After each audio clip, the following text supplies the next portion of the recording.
Alors Jésus, à sa naissance, ou plutôt avant sa naissance, nous voyons un ange. Dans sa vie, nous voyons des anges. Quand il meurt, nous voyons des anges. Et même lorsqu'il ressuscite, nous voyons des anges. Dans sa venue, il viendra avec des anges. Vous voyez à quel point cela est important?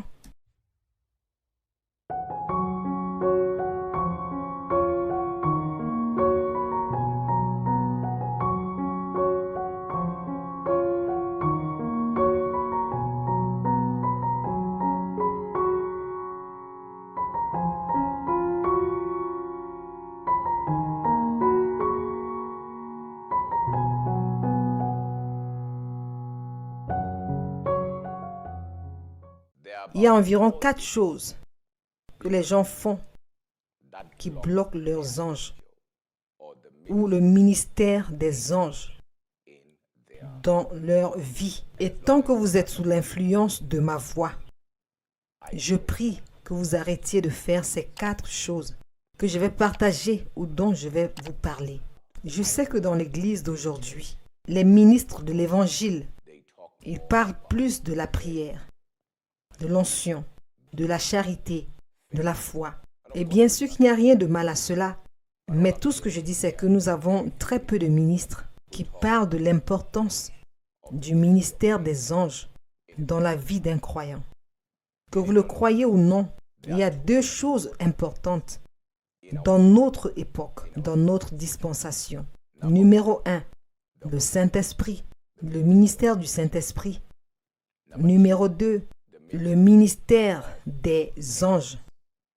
Et permettez-moi de définir rapidement ou d'expliquer ce que c'est qu'un ange. Parce qu'il y a tellement d'explications qui entourent le mot ange. Il y a des gens qui croient que les anges sont des personnes qui ont déjà vécu et qui sont mortes. Et par conséquent, maintenant, ces personnes veillent sur eux. Et ils appellent cela ou ces personnes des anges. Ce qui n'est pas vrai. Le diable est un menteur. Il n'y a rien de tel. Mais regardons ce que la Bible dit à propos des anges ou d'un ange. Qu'est-ce qu'un ange? Expliquons cela. Hébreux 1, verset 14 déclare que les anges sont des esprits au service de Dieu, envoyés par Dieu au service de ceux qui doivent hériter le salut. Cela signifie que dès qu'une personne devient un chrétien, un enfant de Dieu né de nouveau, un croyant, cette personne automatiquement, Dieu relâche des anges pour servir cette personne. Vous n'avez pas à faire une demande pour des anges. Vous n'avez pas à prier Dieu pour qu'il envoie des anges. Dès l'instant où vous dites oui à Jésus, des anges vous sont donnés.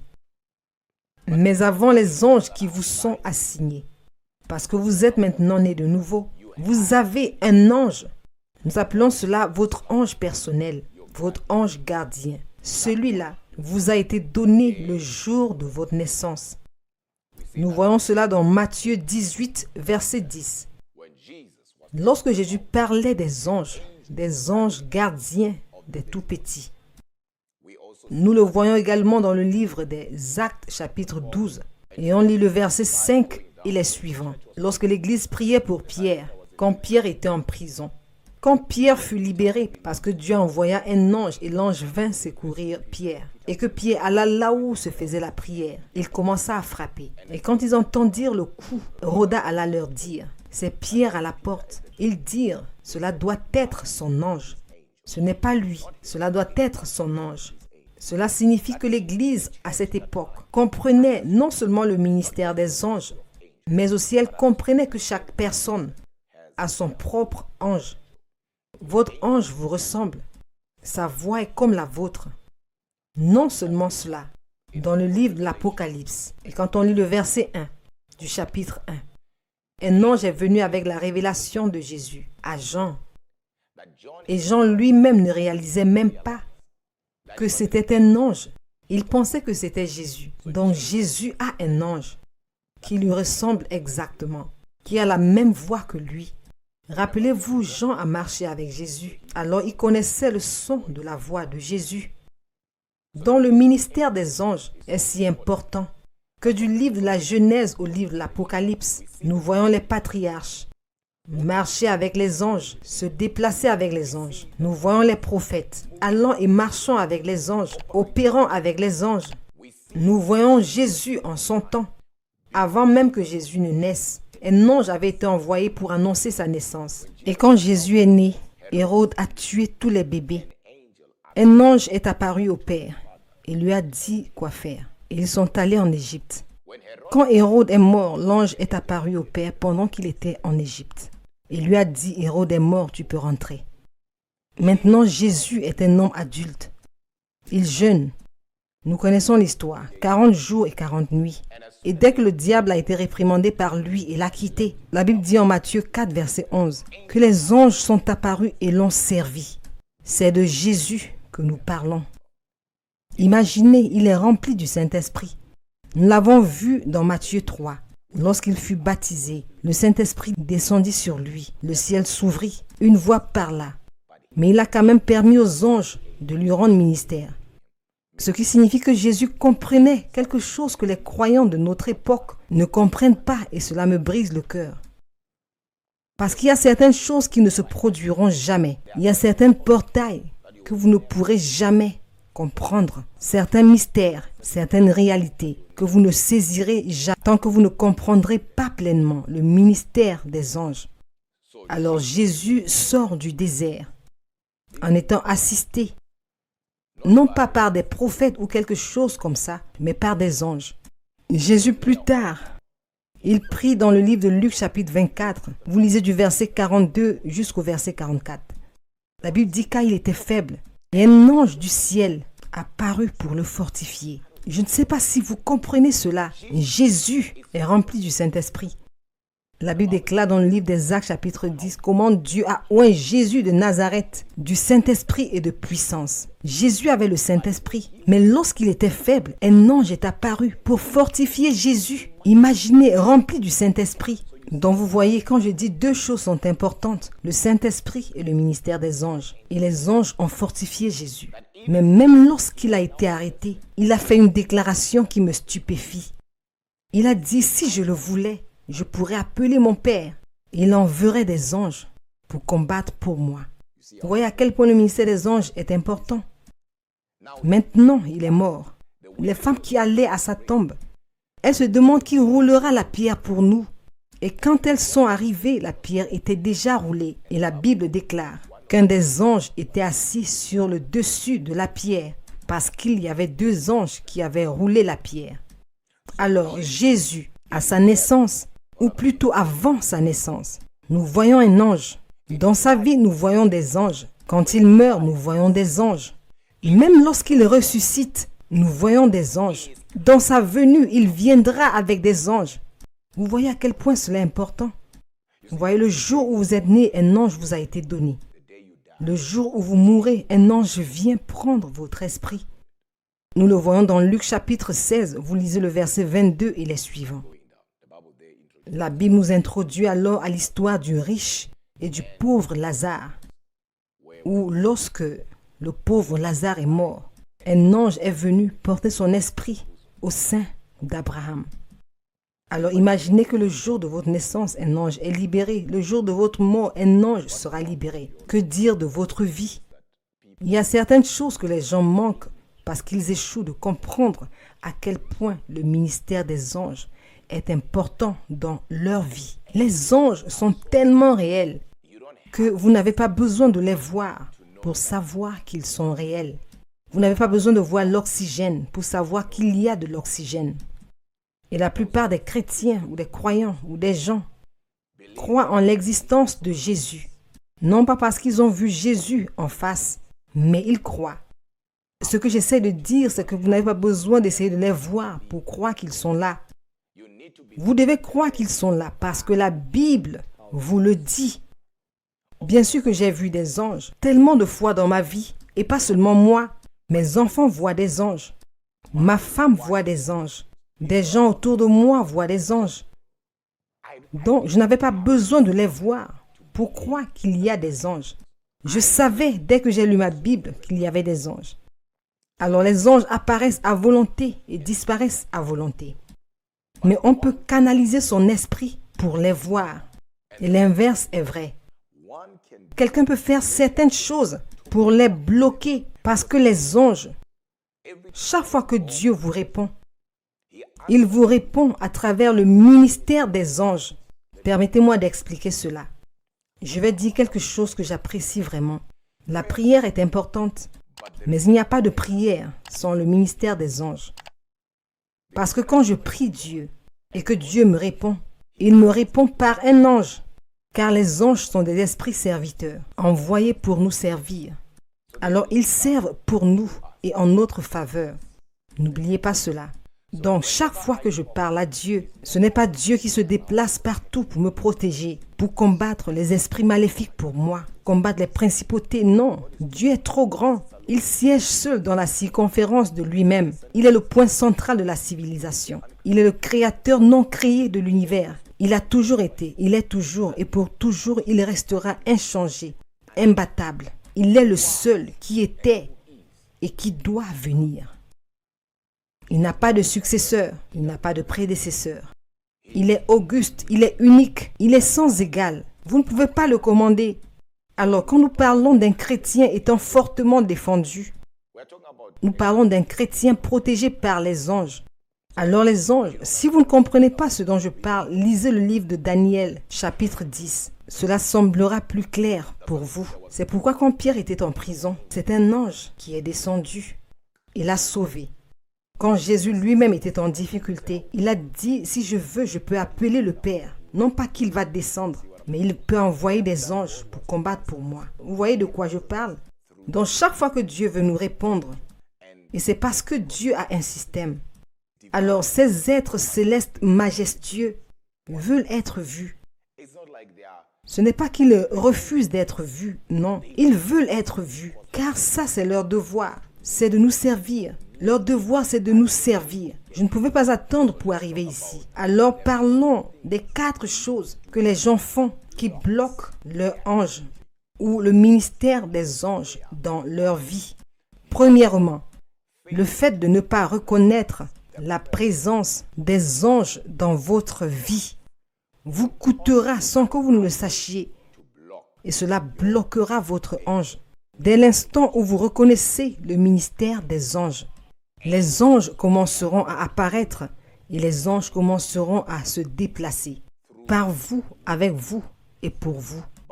Mais ne pas reconnaître leur présence revient en réalité à rejeter leur ministère. Je vais donner un exemple et je prie que vous le compreniez. Tout comme un don, ce n'est pas parce que quelqu'un a un don ou quelqu'un a reçu un don que cela signifie que le don va s'opérer par lui-même à travers cette personne. Parce que si vous ne reconnaissez pas ce don, alors le don devient non opérationnel. Non parce que le don n'est pas là, mais parce que vous ne reconnaissez pas le don. Alors le don ne se force pas à vous. Les anges ne font pas des choses parce qu'ils veulent le faire. Ils n'interviennent pas dans votre vie parce qu'ils veulent le faire. Ils ne font pas des choses en votre faveur parce qu'ils le veulent. Non. Ce sont des esprits serviteurs. Il faut reconnaître leur présence. Et dès que vous reconnaissez leur présence, les écailles commenceront à tomber de vos yeux. Mais tant que vous ne reconnaissez pas leur présence dans votre vie, vous les bloquez. Et pas seulement les anges dans ce cas, mais votre ange.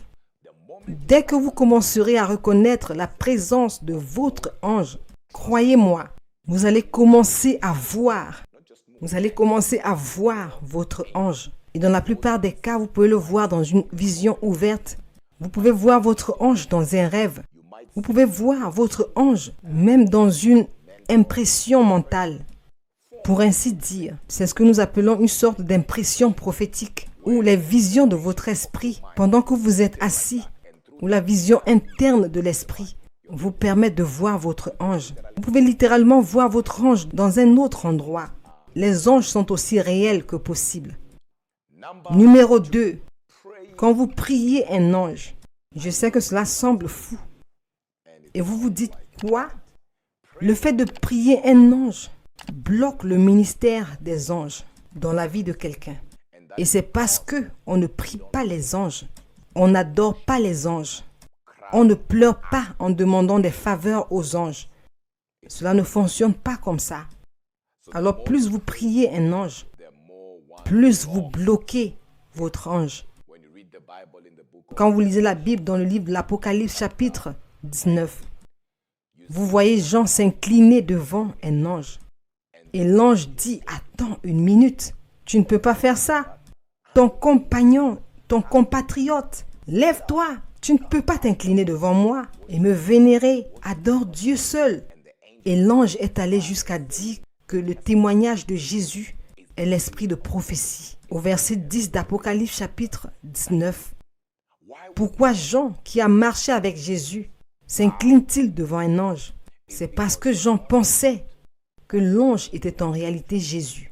Et comment est-ce que je le sais? Parce que dans Apocalypse chapitre 1, quand l'ange est décrit comme Jésus. Et Jean pensait que c'était Jésus. Quand vous lisez le verset 1 de l'Apocalypse chapitre 1, on nous dit que la révélation a été donnée par un ange. On veut dire, mais s'il a écrit l'Apocalypse, comment se fait-il qu'il ne savait pas que c'était un ange? C'est un peu comme dire, si Job avait écrit le livre de Job, comment se fait-il qu'il ne savait pas que Dieu le testait? C'est parce que, pendant qu'il était en train de...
Cela, il n'avait pas encore commencé à écrire. Donc il fallait qu'il écrive ou qu'il commence à écrire après avoir expérimenté cela.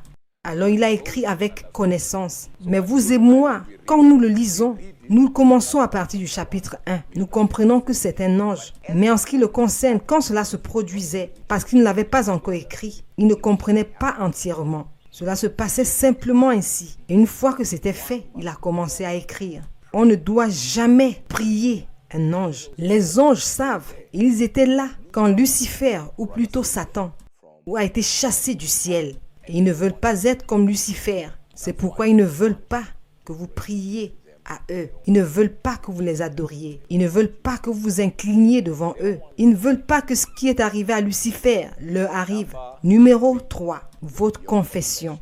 Votre confession.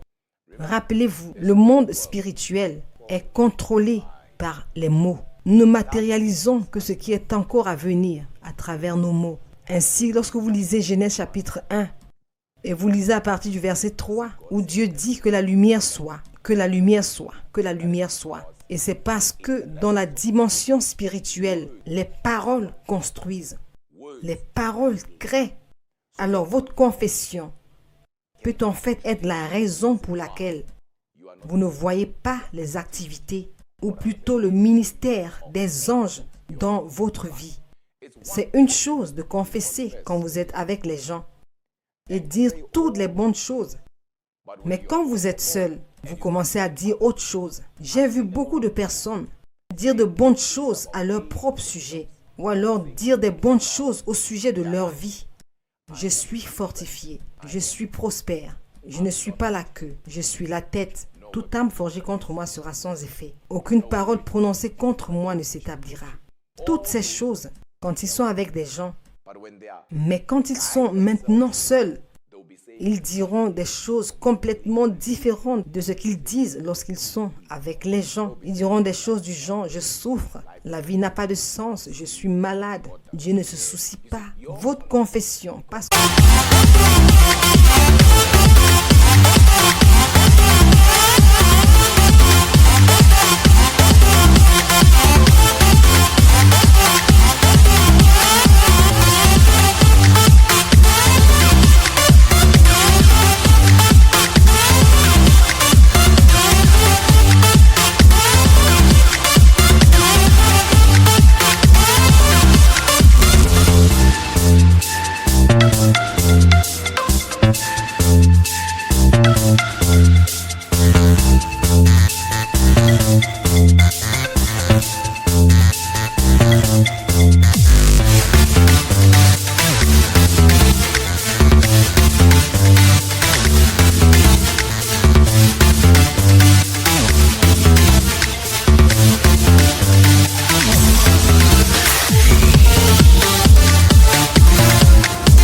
les anges agissent à cause des paroles.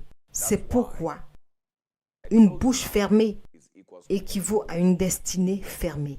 Alors sans parole, aucun ange n'agira. Alors votre confession peut être ce qui vous pousse à bloquer votre ange et à le repousser. Alors commencez à travailler sur vos confessions, parce que votre confession reflète votre système de croyance. Peu importe si devant les gens vous dites une chose, mais en privé vous dites autre chose. Si votre confession ne rencontre pas votre système de croyance, rien ne va se matérialiser depuis le surnaturel. Numéro 4, l'ignorance du ministère des anges, ou plutôt le manque de révélation.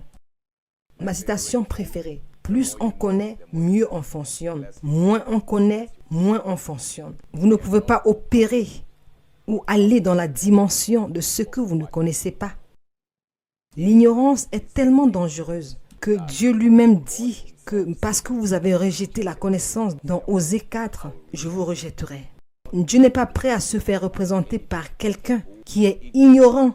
Non, non, non, non. Il dit: parce que vous avez rejeté la connaissance, je vous rejetterai en tant que mon sacrificateur. Et ce qui est un sacrificateur? Un sacrificateur, c'est un représentant de Dieu. Alors Dieu ne veut pas être représenté par des personnes qui opèrent sous l'ignorance. Alors la révélation maintenant va vous pousser à aller plus en profondeur et à voir davantage des anges et à être exposé au ministère des anges. Et l'opposé est vrai. L'ignorance alors va bloquer votre ange et va aussi bloquer le ministère de votre ange dans votre vie. Ce que cela veut dire, c'est que vous devez essayer d'étudier, essayer de comprendre, lire à propos des anges, trouver des écritures. Parce qu'entre l'Ancienneté et le Nouveauté, c'est-à-dire l'Ancien Testament et le Nouveau Testament, nous avons plus de 400 versets qui parlent des anges, des êtres célestes et leur ministère. C'est beaucoup trop, c'est vraiment beaucoup trop. Étudiez, lisez des livres, écoutez pour vous équiper vous-même. Parce que lorsqu'il en vient aux choses de l'esprit, la maturité n'émane pas de la pensée. La maturité provient de la révélation que vous avez sur une question particulière. C'est merveilleux qu'aujourd'hui, nous savons qu'il y a Israël. Et si je vous disais qu'il n'y a pas d'Israël sans ange ou ministère des anges, vous seriez choqués. Si Jacob n'avait pas rencontré un ange, nous n'aurions pas Israël aujourd'hui. Alors Israël était la résultante d'une rencontre avec un ange ou une rencontre angélique. Alors l'homme Jacob a rencontré un ange et l'ange a changé son nom en quoi? En Israël. Alors aujourd'hui nous avons Israël. Nous avons les 12 tribus d'Israël. Pourquoi? Parce qu'il y avait quelque chose appelé ange. Mais avant cela, il a eu un songe où il voyait les anges monter et descendre. Les anges sont réels. Et je crois que vous allez commencer à les voir dans vos rêves.